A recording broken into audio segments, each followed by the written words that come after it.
Well, hello there.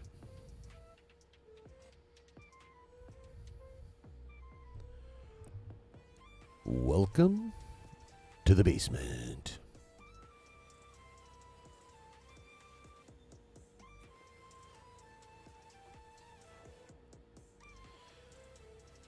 We are going to have a good time down in the basement tonight. We got fun stuff to talk about.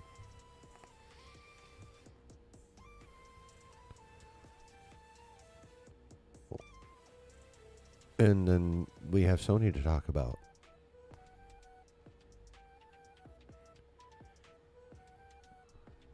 But of course, before we get into all that, it's Saturday, baby. We made it. And it's time for our reward of sitting back, relaxing, grabbing something to smoke on,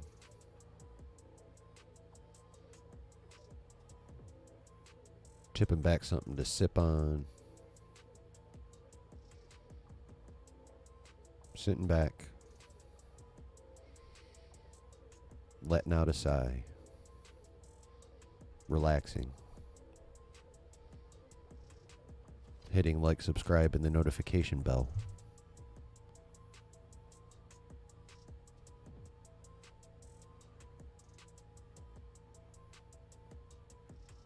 And getting ready for some fun, nerdy talk. Because this... Oh yeah.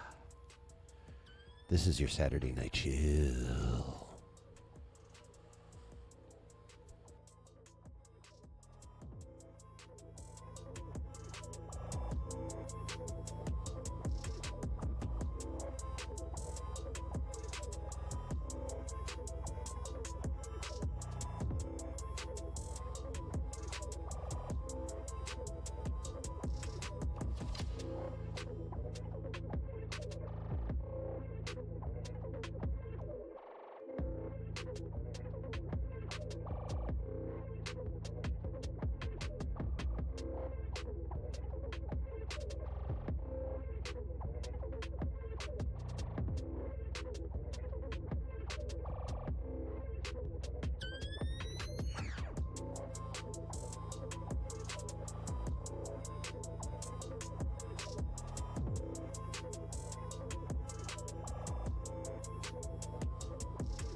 Hello, hello, hello, everybody. Welcome to the basement. Who we got up in here? We got David. What's up? Griff, the artist formerly known as the talented Mr. Griffin. Alan's in here. Prez is in here.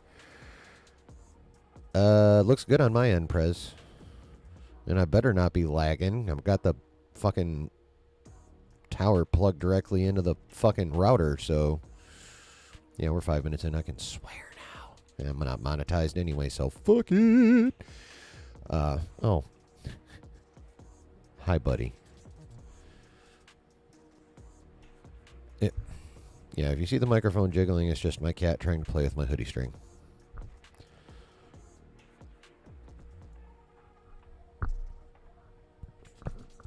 Say hello.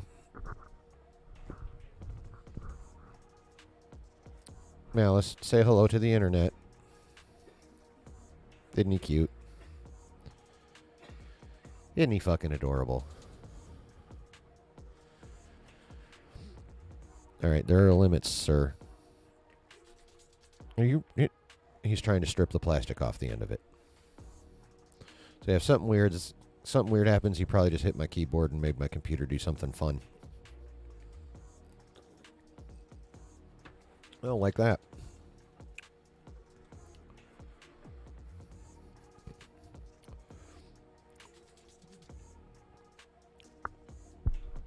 What's up, Rob? Congrats to Mama chillin'.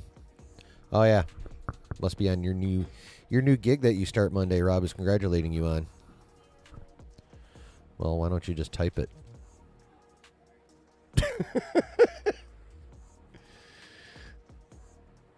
Oh man, yep.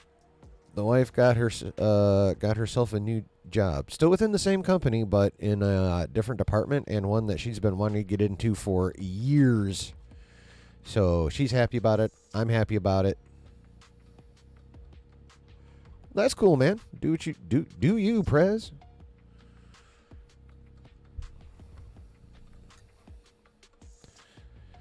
Do you, Prez, man? What are you working on, though? Working on a video? Working on something for the home? Okay, no one wants... Well, as long as you keep your tail down, I guess it's okay, but no one wants to see the... No one wants you to Cyclops there, sir, so keep your tail down.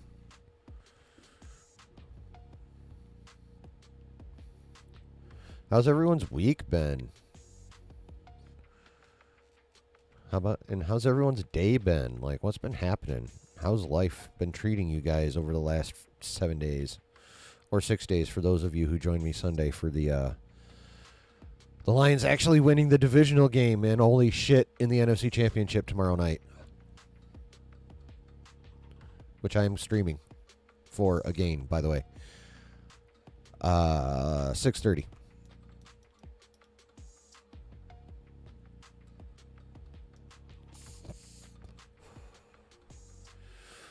Yeah, 6:30 for that, and holy shit. Like, I know San Francisco's favored, and I know they probably technically are the better team, but I don't fucking care.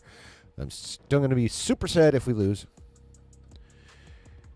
But I will admit this shit is very, like, this is all surreal to me right now. Like, it's, like, I'm enjoying it. It's awesome.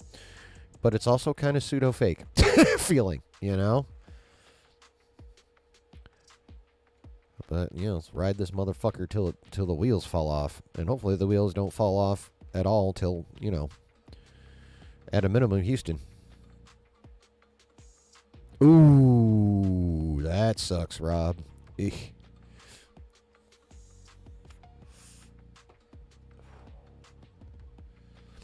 Was he able to resolve that with pills or liquids, or did you have to go with a slightly more direct route?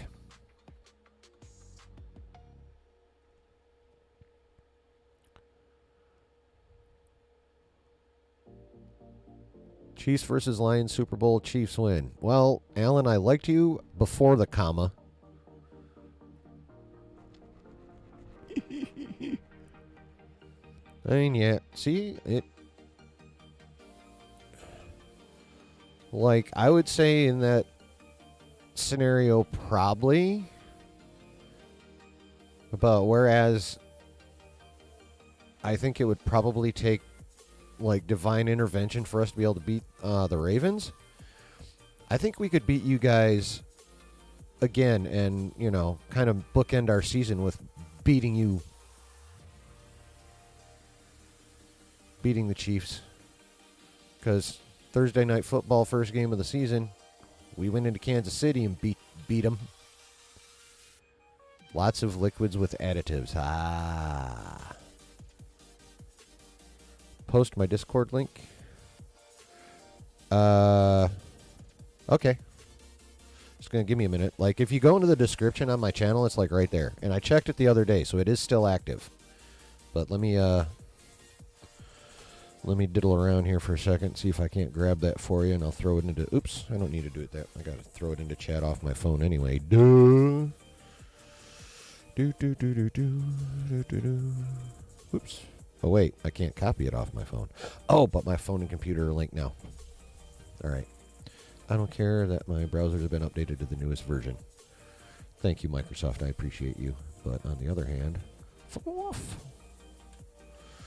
Fuck off. Fuck off.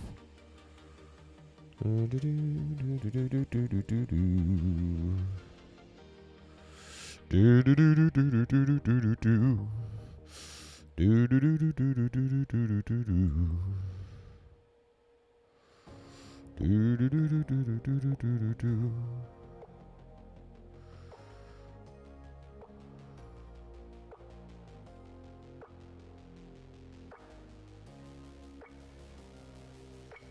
All right, now.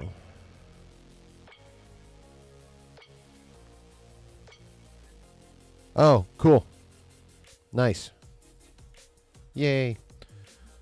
Thanks. That actually helped me out because it was going to take me way too long and people were going to dip out on me already. What's up, Sabersmith?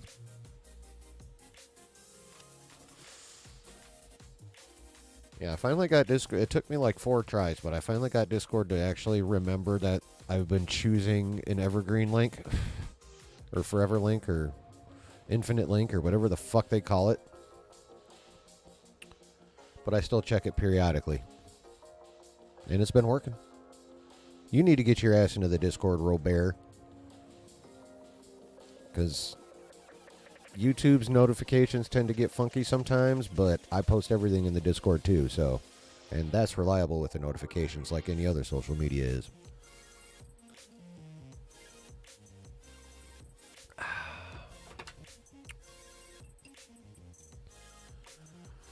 So is everyone doing aight?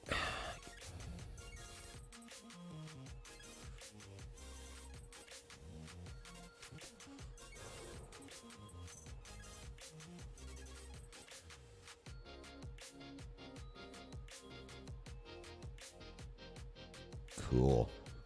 Cool. You tried, you got fed up trying to finish the setup. It shouldn't be that hard to link it to your YouTube.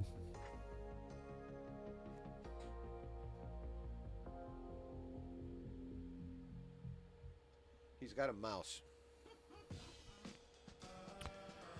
Hey, Brooke. Just got home? Cool. Well, I'm glad you had safe travels to wherever and whatever you was doings. Whatever your doings was.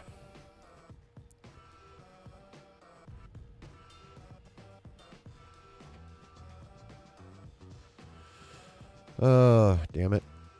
I should have wrote that down. Oh, well.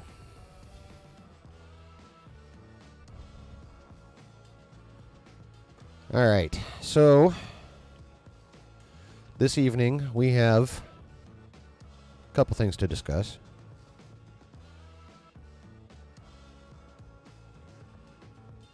Oh, you should go in with very low expectations, Brooke. But we are going to talk about that. Yep. We're going to talk about Madam Web specifically because they're fucking with things that should not be fucked with.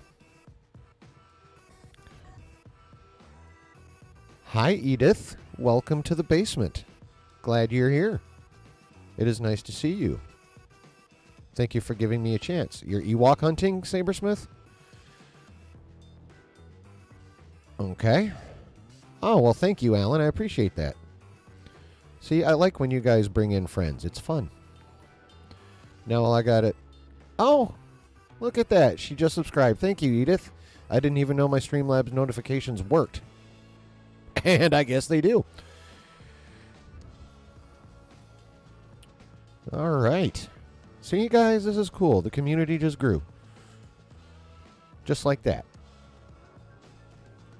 You guys are dope for that. I appreciate that a lot. Now I just got to do my job.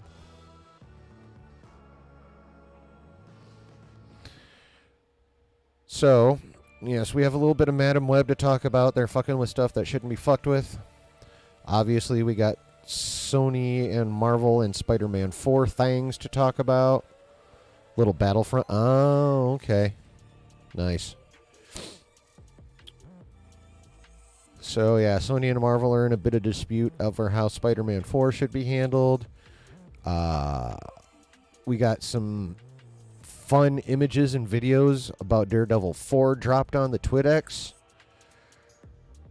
And we have that fire-ass Bad Batch Season 3 trailer to actually go in and break down the best we can. I know I did a reaction video, but I'm talking a full breakdown where we're going to pause and we're going to look at shit. We're going to go into shit. Yeah, we're doing that. So that's kind of what I got on tap for this evening.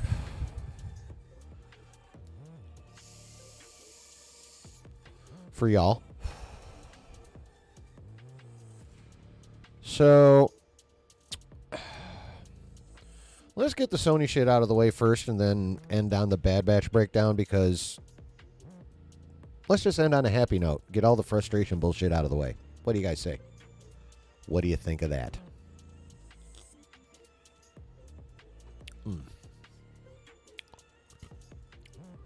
Red Stag this evening, by the way.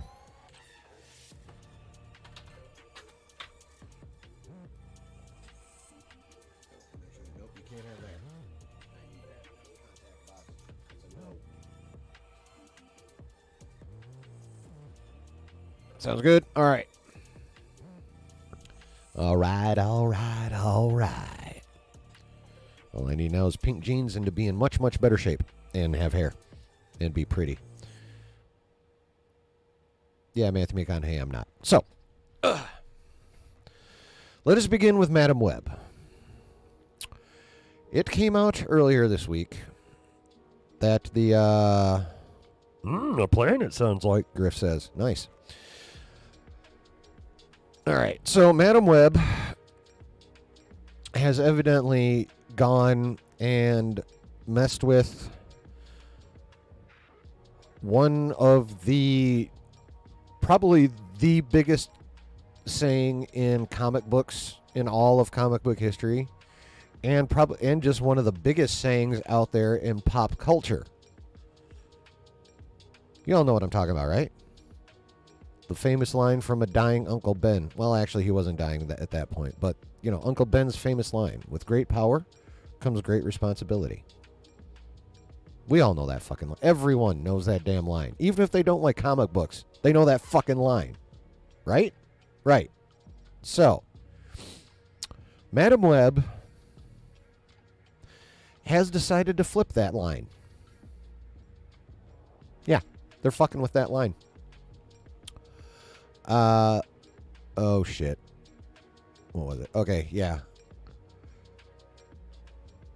I believe, well, I've heard like two different versions of it. I believe the latest version, because evidently this line was gotten from like a Norwegian version of the script and translated.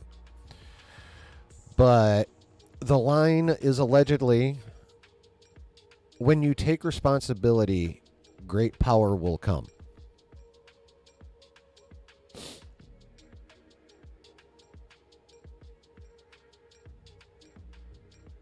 Now let's think about this for a minute.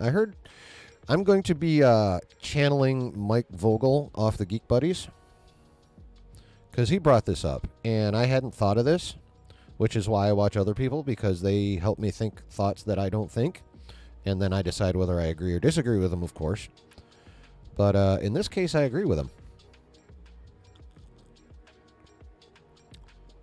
He brought up the fact that that's literally not just fucking with the phrase, but it's literally flipping the entire sentiment that Uncle Ben was trying to convey.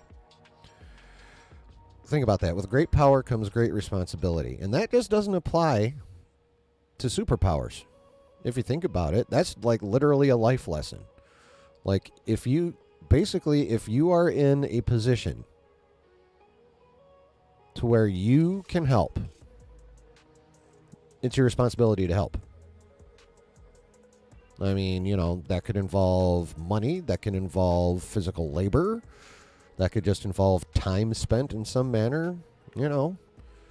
You don't have to be swinging around New York City on a web or be able to lift heavy shit or have awesome kind of psionic powers or what have you. You know, that's just a life phrase. And now the way Madam Web's doing it, if you take responsibility, great powers will come, or some shit like that. Like, I didn't bother to get it right because it's stupid. It's basically, you do this, and you get rewarded. Which is, I mean, I understand incentivized stuff, but that doesn't work in this. That's not for this. Like, if you're... That's more of kind of like a villainy thing, at least in this situation, to think, you know, if I do this, I get this badass stuff. Which, you know, is kind of a nebulous thing, because taking responsibility can take many forms. But the long and short of it is it's been completely flipped on its head and completely distorts the initial message that's out there. And it's just fucking dumb. There's just things you don't mess with. And Uncle Ben's, like I said, ultra famous line in both comics and just culture in general is one of those things you don't fuck with, in my opinion. What do you guys think, though? Is it a big deal? Does it matter what they do with it? What do you think?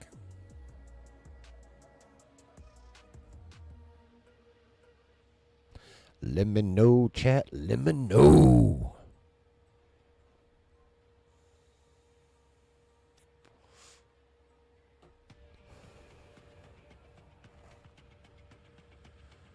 What do you all think of the phrase change?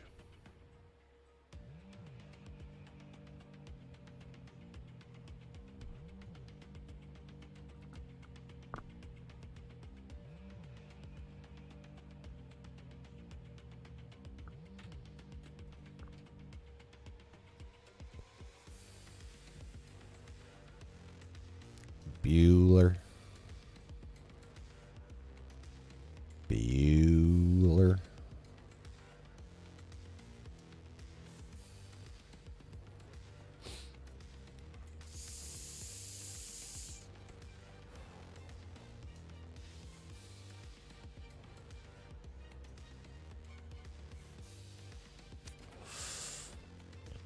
Brooke says, seems like the people behind Madam Web are not taking their power seriously, right? And just want to do whatever they want without much regard for what others may feel. That's a good fucking take, Brooke. I like that. That's a good fucking take. Rob says, the question for me is, does it work with the morality of the story being told? Well, I will...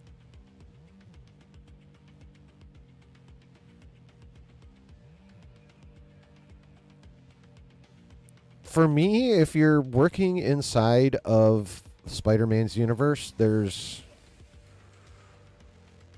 already a certain level of morality that needs to be adhered to, at least on the part of the heroes. I mean, obviously, anti-heroes are a different story and villains, but, like, I mean, that's... Uncle Ben's phrase...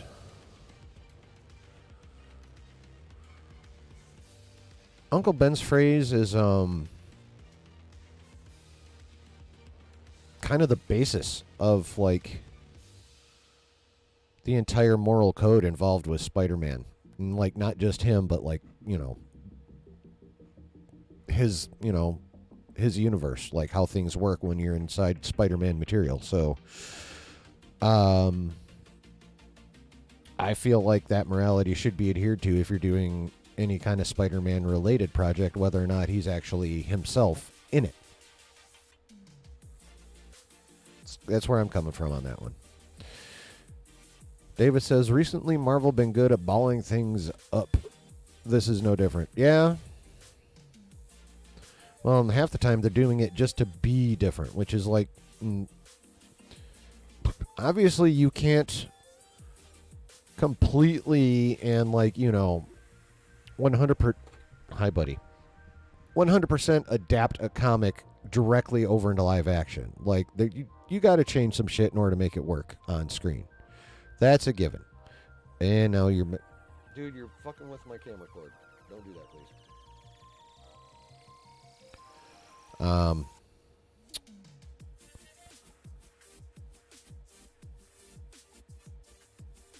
But yeah, it's obviously you can't do a one-to-one adaptation, but you got at least you got to stay true to the essence of what was in the comic. Obviously Civil War and the MCU Civil War, nothing like the comic, other than the fact it was one group of heroes against the other group of heroes over a government policy. That was pretty much it, but it was still dope. This is not. Malice? Buddy, I love you. Come here. I know, meow. You're killing me. Oh, bring your big hiney over here. Look at all this cat. You can't see his legs. All you can see is body. Look at this shit. Look at this fucking beast. All right. My big kitty. Well, our big kitty. Your big kitty, really.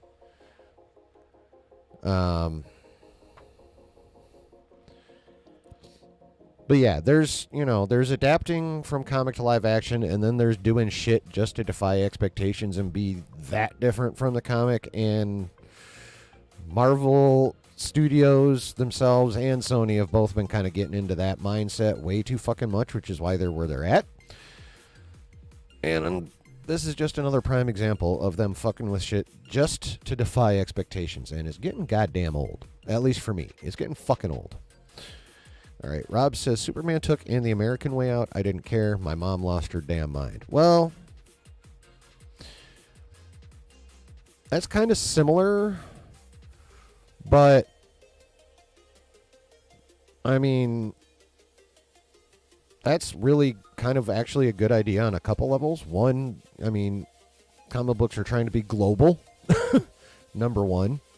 So, if you want people on the other side of the world to be buying Superman comics, you don't want to automatically disparage their way of life right from jump or make, us seem superior, which the list of how America is superior is growing smaller by the day, but that's another channel that I don't have.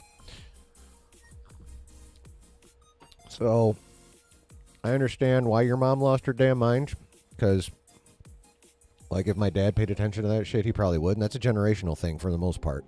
Obviously, not everyone of their generation would feel the same. Some would not give a shit, but that would be the main cause of said uproar, is because... Bro. You're killing me, Smalls. Get all the way down. Thank you. Anyway. But yeah, that's kind of more of a generational thing. Switching it in Spider-Man for Spider-Man doesn't work. Yeah, twisting it for a different person to potentially have them spend time for the protagonist to untwist it through the story would work. Yeah. I mean, yeah, if they ended up resolving it back to the way it should be, that would be helpful. I just don't think it should have been fucked with in the first place. And then if they go ahead and don't even resolve it, then that's, double stupid. How about you just avoid that situation and don't fuck with it?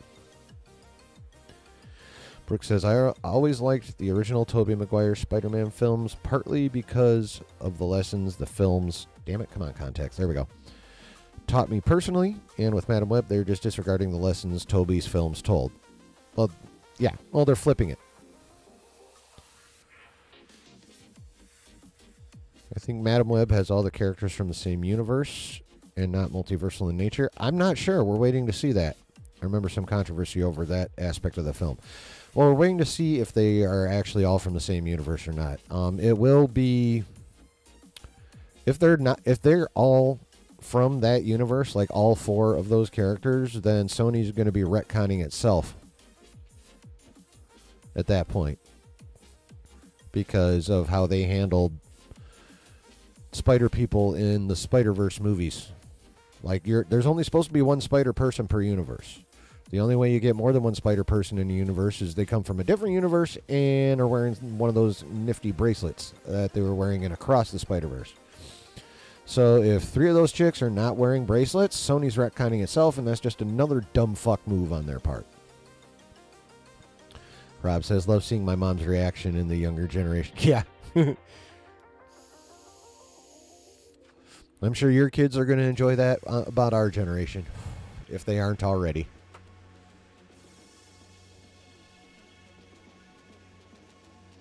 Or as Bear in the Big Blue House would put it.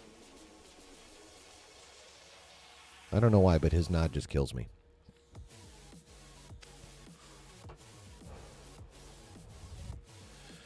So, anybody else have any more thoughts on the on rearranging a culturally iconic phrase. That's probably the, I guess would be the formal way to put it. Yes, rearranging a culturally iconic phrase.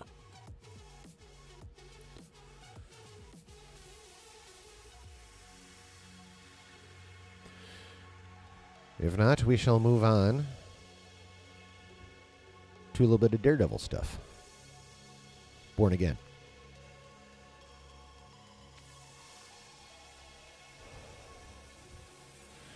You know, let me see if I can find it so the whole class can see.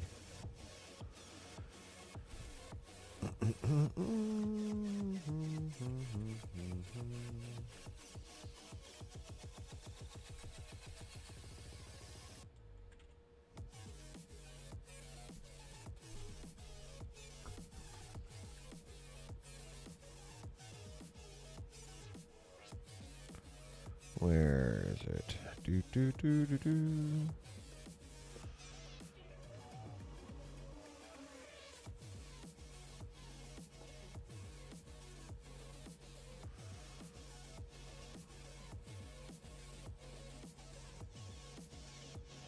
Oh yeah, here we go. Is that gonna work? Yep. Cool.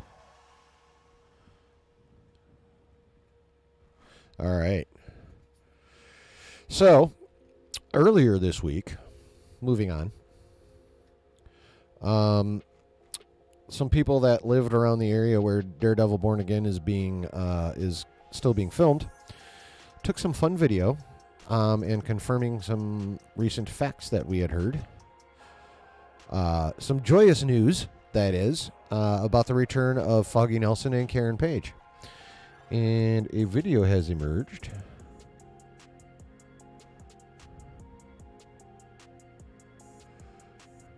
of them, filming a scene of them walking down a street.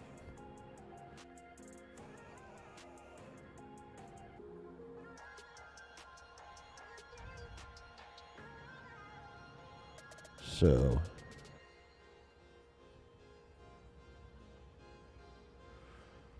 as you can see, that's them laughing and joking, and Foggy got himself a glow up there. Yeah, look at that. See them laughing and having fun, and that's where the video ends, of course. One more time. They had just left a bar. They didn't show that part. There's a slightly longer video out there of them walking out of a bar. Or a restaurant. Probably a bar, though, the way the Netflix show went. Having a nice convo, laughing. So, I think that's pretty dope. Oh, you haven't seen that? Well, now you have. So, how dope is that, right? Like, we got confirmation. Foggy and Karen are back. They're out hanging out like the way they did back in the day. Brooke says, finished watching Season 2. Daredevil, really liking the show a lot. Yeah, planning just watching the Netflix Marvel shows in order of release date. Yeah. Daredevil Season 3 takes place after the Defenders crossover. So, keep that in mind. Yeah, so there they are, laughing and walking and joking. We have our confirmation. I'm fucking stoked. The original idea that they had of killing them off screen to have Daredevil starting off a broken man. Disney really needs to get over that fucking trope, because Lucasfilm is using the shit out of it. Now Marvel's using it. It's like, or wants to use it, or has used it a couple times too. It's like, fuck my life. Okay, just stop. Fucking stop.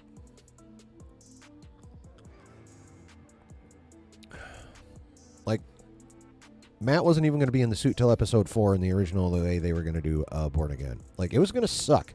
They were going to fuck that show up. Like, the SAG going on strike did us a favor, because Kevin decided to watch the footage since nothing was going on and was like, hold up, wait, this shit is really fucked up. You all are canned. Get the fuck up out my studio. Yeah, I know that was lame. Deal with it. Anyway, Yeah, he was like, "What the hell is this crap? You and all of you over there in the corner, and you few up there, you're all fired. Get the fuck out." And since then, it's been completely rewritten. They actually brought in the stunt coordinator from the Netflix show that Matt Murdock's been wanting them to do from Jump. Charlie Cox, I should say. But, yeah. So moves are being made, and this is just the latest, and it's awesome to have actual video confirmation of it. I'm fucking stoked. Foggy looks like he lost weight. Oh, there's a better image of him out there. Give me a second. Let me pull that up.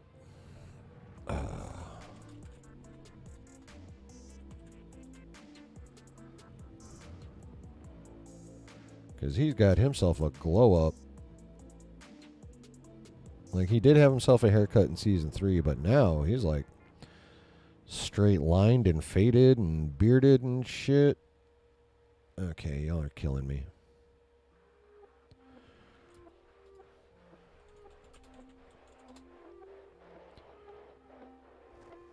Come on.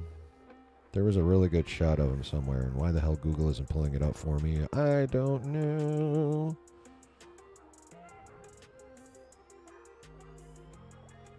Let's try this one.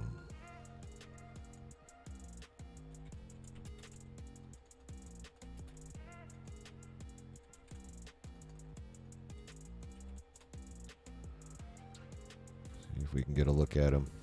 Because I saw the image on... Oh, you know what? Let's just do it this way.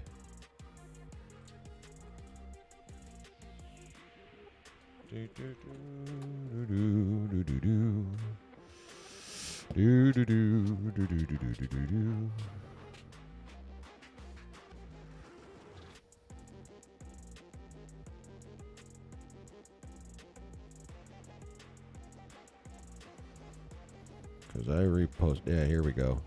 All right. Look at this man. Look at him.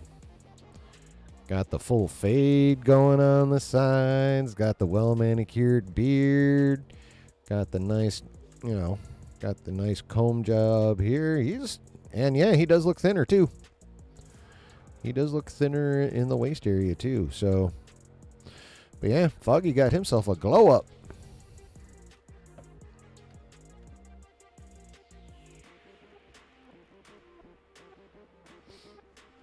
Yeah.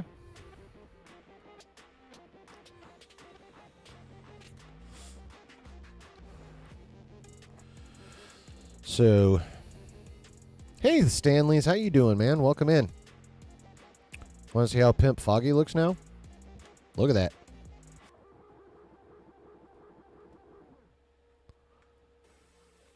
Call him Foggy Rizson. Nell Riz.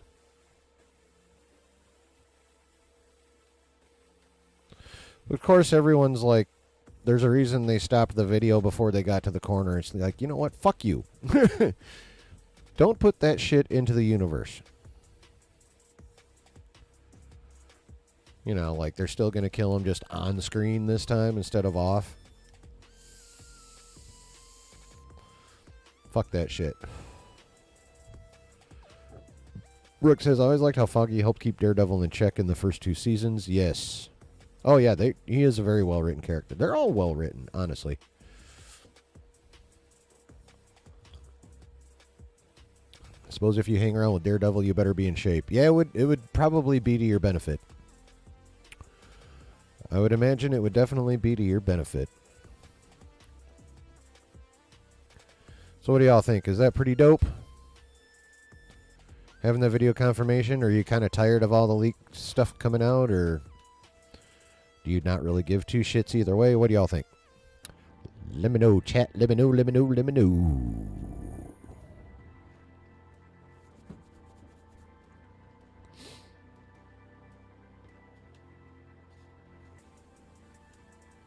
Like, obviously, I'm pretty stoked about it. I loved the Netflix Daredevil show. I thought that was some of the best TV I've ever watched, period. So,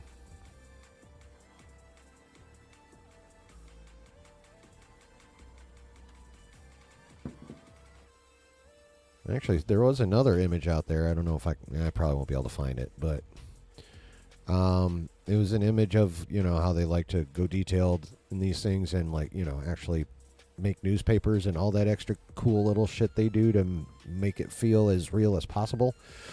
Well, they had a image of a bundle of newspapers, and on the top, the main headline had to do with Fisk running for mayor, and it had a big old picture of him on the head page. Something like Fisk makes big push coming up to the polls or some shit like that. So they are definitely doing some version of Devil's Reign in Daredevil Born Again. Now, hopefully they continue it into Spider-Man 4.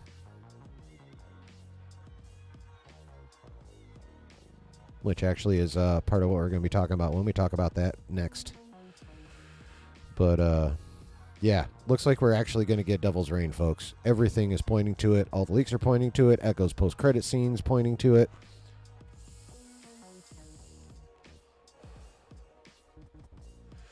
The fact that they're bringing Bullseye back points to it, because obviously he will probably be working for Fisk, helping him enforce his anti-vigilante act that he wants to pass once he's mayor. Yeah, baby. Brooke says, really hyped for the new Daredevil stuff. Also excited about Daredevil and Spider-Man teaming up in Spider-Man 4. That would be dope. It would be dope. It'd be dope watching Vincent D'Onofrio toss Tom Hardy around for a while. Before, I mean, obviously he'll lose eventually, but watching Kingpin whoop ass is fun.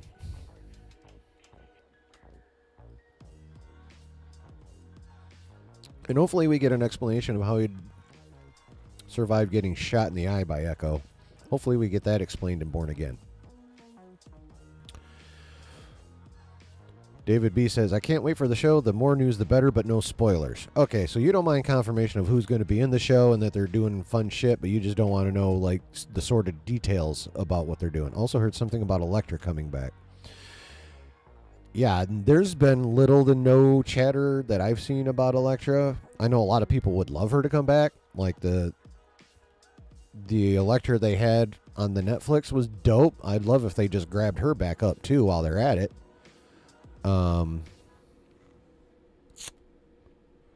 Yeah, but there's been like nothing beyond, I think, wishful thinking for the most part on that one.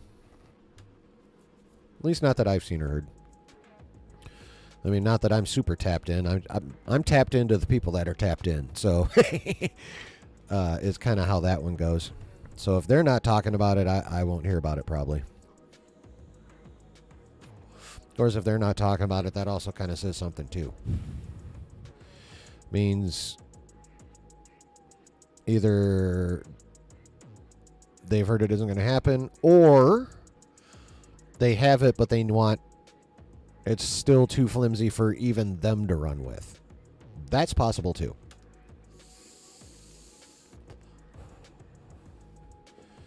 So, I mean, it could be a thing.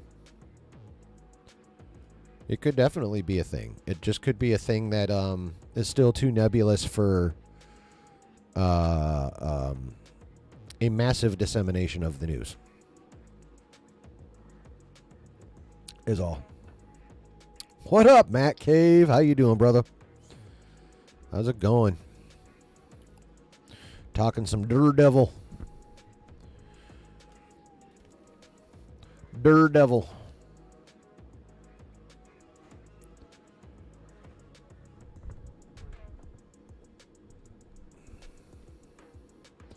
Stanley's Jennifer Garner's Elektra in Deadpool 3, apparently. Yeah, I mean, that's been a long-standing rumor, for sure. I don't know that one's ever been fully confirmed or not. Like, I'm not 100% sure if it has or if it hasn't. Dave says, yep, don't mind finding out who's in it, unless it's a big surprise, right? Just don't want to know anything about the storyline. Well, I mean, they kind of gave us like one of the basic parts of the storyline with the Echo post-credit scene, letting us know that it is going to be Devil's Reign, or a version of Devil's Reign. Good to see you too, man. You having a good Saturday?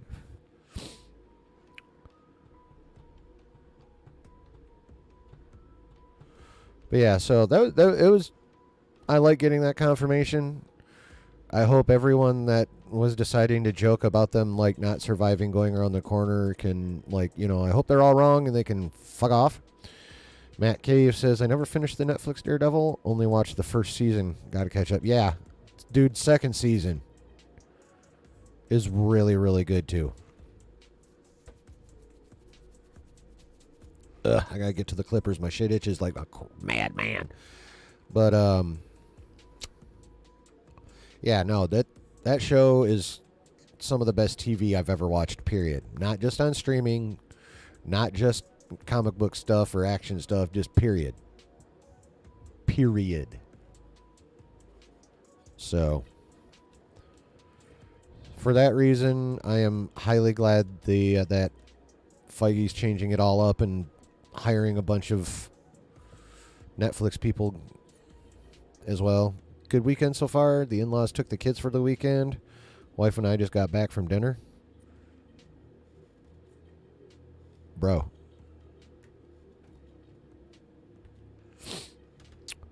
The in-laws have the kids. You and the wife just got back from dinner.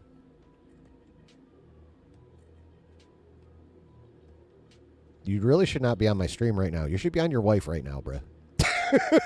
Like, for reals. The kids are gone. Y'all just had a nice dinner. Time to top off that evening. If you know what I'm saying. I mean, unless she's got like a headache or some shit.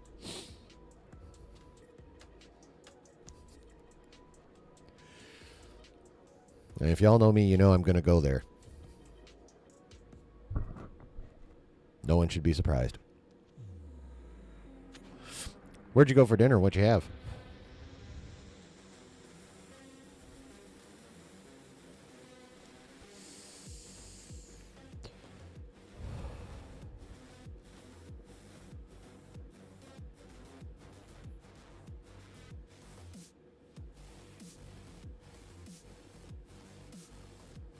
Maybe he already has.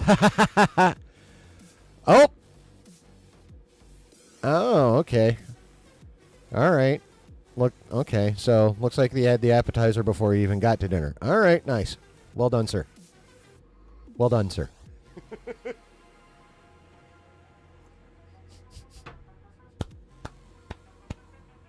I love my community. I love you guys. You guys are the best.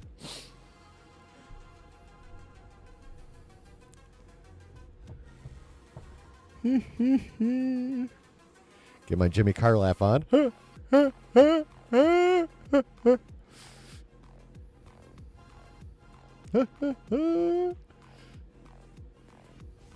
Y'all know Jimmy Carr, right? David, you should know Jimmy Carr.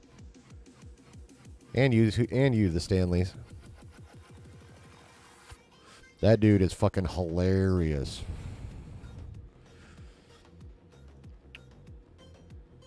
I gotta say, the British have this unique talent to somehow make crossing the line palatable. I don't know how you do it. Jimmy Carr is an expert.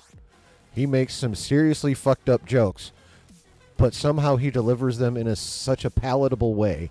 You don't care, and you just laugh your fucking ass off. Until the special's over, you think about what he said, and you're like, God damn! That dude's twisted. But also fucking hilarious.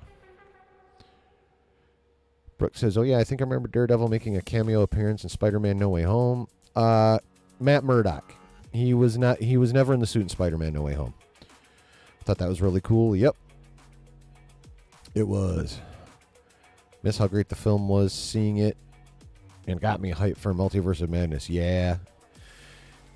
You remember that those movies were supposed to come out in the opposite order? It was supposed to be Multiverse of Madness and then No Way Home. I don't remember why it ended up getting flipped.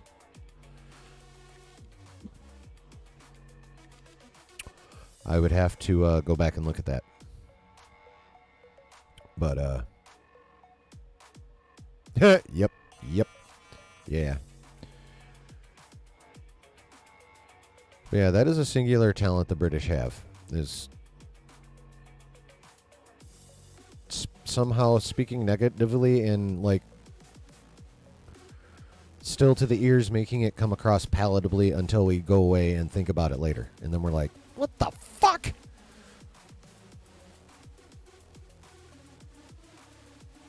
Was Echo good? I didn't watch Hawkeye. Do I need to watch that first? Need to? No. No, you don't. They do a, they kind of, since Hawkeye was, COVID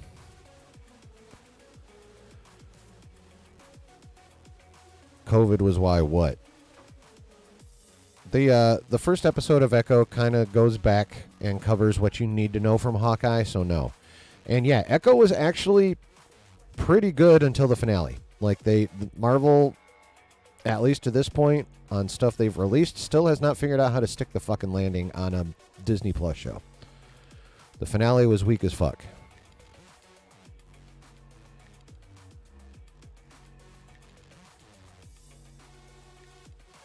So, yeah, but yeah, overall, Echo's a good show. So you should definitely watch it. Rob's right. Hawkeye would be helpful, but not necessary, I don't think. I think they covered it well enough in the first 20 minutes of the first of Echo's premiere.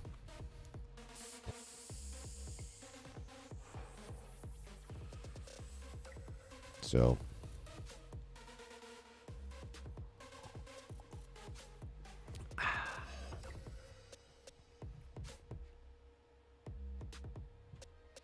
yeah, Echo was actually pretty. I was pleasantly surprised with Echo, I gotta say.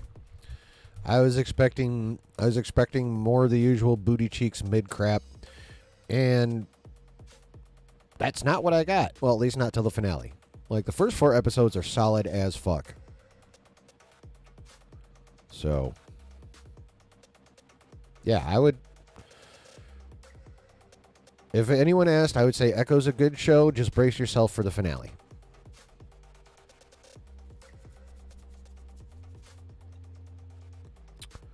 That's what I would say.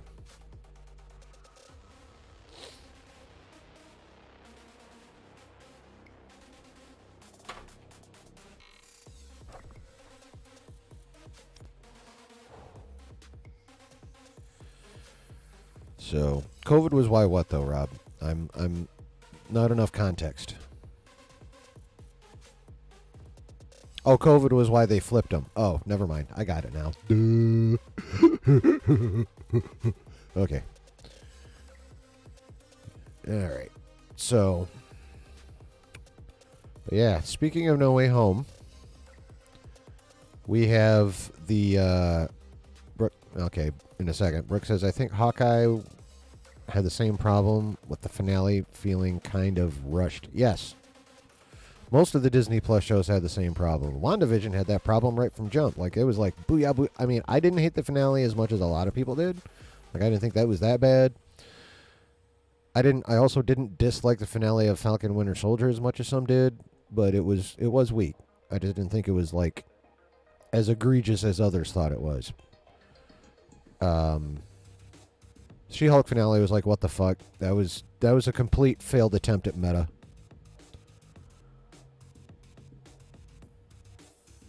If you recall, it was supposed to be Falcon and Winter Soldier, Multiverse.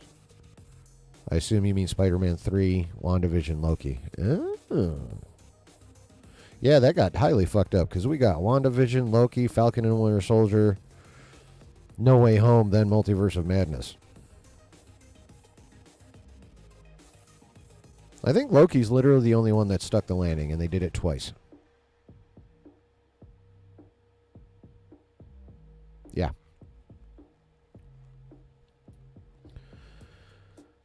Finale episodes aren't final anymore, the Stanley says. They're to set up for the next project. Well, yes and no. I mean, yes, there is some setup involved, but you can still do a dope finale to close that story and then, you know, do the traditional, take the last 5 minutes to, you know, have a nice little aftermath scene and then, you know, some something or other happens that does the setup for the next one. David B says, if they left Echo as 8 episodes and not cut it down to 5, I think it would have been too drawn out. Oh, definitely. Yeah, it would. They outside of the finale, I think when they cut it down from 8 to 5, they basically cut out all the stupid shit.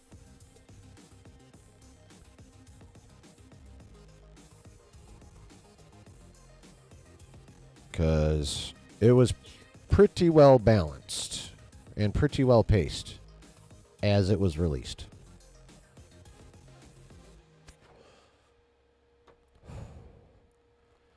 So yeah, I totally agree with that. That 8-episode Echo would have been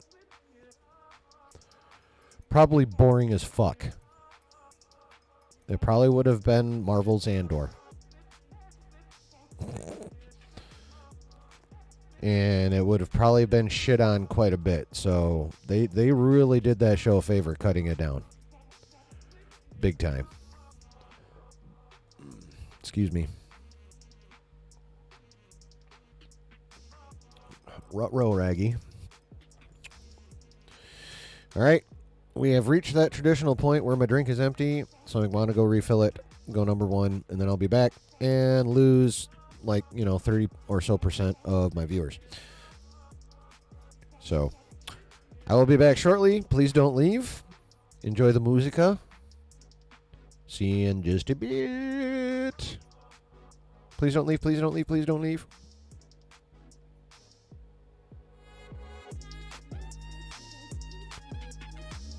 Please don't leave.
Hello again. I'm back, baby.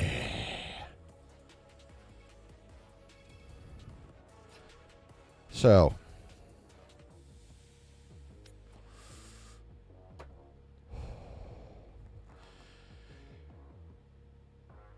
we were just talking about Echo, which is a good segue because, as has been mentioned before, the postseason, Jesus, post-credit scene for Echo set up what appears to be the MCU adaptation of Devil's Reign, which is going to be taking place mostly in Daredevil Born Again, which will involve Wilson Fisk, obviously, which is going to be awesome because that's a great run. I haven't actually read it, but I've listened to Rob over at Comics Explains videos on it, so it's dope. I'm going to actually read it for myself at some point, but the story's dope, and it also heavily involves Spider-Man. You love the fight scenes from Echo and overall the darker tone of the show? Yeah, well, we're going to be getting a lot of that in Daredevil, thank God. But, yeah, so they're setting up Devil's Reign, and of course we want that storyline to continue into Spider-Man 4 because we want it. Who the hell doesn't want to see Wilson Fisk and Spider-Man throw down? Like, that's kind of a must. If you're going to do Devil's Reign, Wilson Fisk and Spider-Man got to fucking throw down. It's just got to fucking happen. So, obviously, that's a big thing for a lot of people. And it's a big thing for Kevin Feige. He wants a nice, grounded, street-level story for Spider-Man 4. He wants to finish off the Devil's Reign storyline. I mean, he wants to bring in some people like, obviously Daredevil, probably Punisher, possibly Elektra, because in the comic run, it was almost kind of like, it was almost another Civil War, except it wasn't. It was more heroes versus the villains, versus Fisk and the villains he hired to enforce his policies, rather than heroes versus heroes. But it was a Civil War in New York, sort of. And obviously, they're not going to be able to bring in like the Avengers characters and the shit for Born Again, and probably won't for Spider-Man 4. But it's like Tom Holland's version of Spider-Man is finally to the point where we're used to Spider-Man being at. No one knows who he is in terms of knowing Peter Parker is Spider-Man. He's in his shitty little apartment on his own. He just sewed his own suit. No more Tony Stark tech suits. None of that shit. Hopefully they still give him expressive eyes, though. I hope they figure out a way to do that. I don't even care if they explain it, because expressive eyes are like important. So, but yeah, that's what a shit ton of the fan base wants. That's what Feige wants. Problem is, doesn't the public know Wilson Fisk is Kingpin? Just wondering how he'd become mayor, considering that he got a criminal. Yeah, thanks to the Daredevil Netflix show, but he'll. One theory is that in the comics, Wilson Fisk actually captured Purple Man and like did some weird sciencey shit to get some of his power, and actually used that in the comic in order to get popular. I don't know how they're going to handle that here. I mean, obviously, he's going to put on some kind of front of, penance and repentance and apologies and, all that shit, and offer some kind of bullshit proof that he's turned his life around or whatever. It's going to be some version of that. How exactly they're going to do it, I don't fucking know. But yeah, he'll present some bullshit redemption front to the citizens of New York City who, at this point, will vote for him just because they're sick of the norm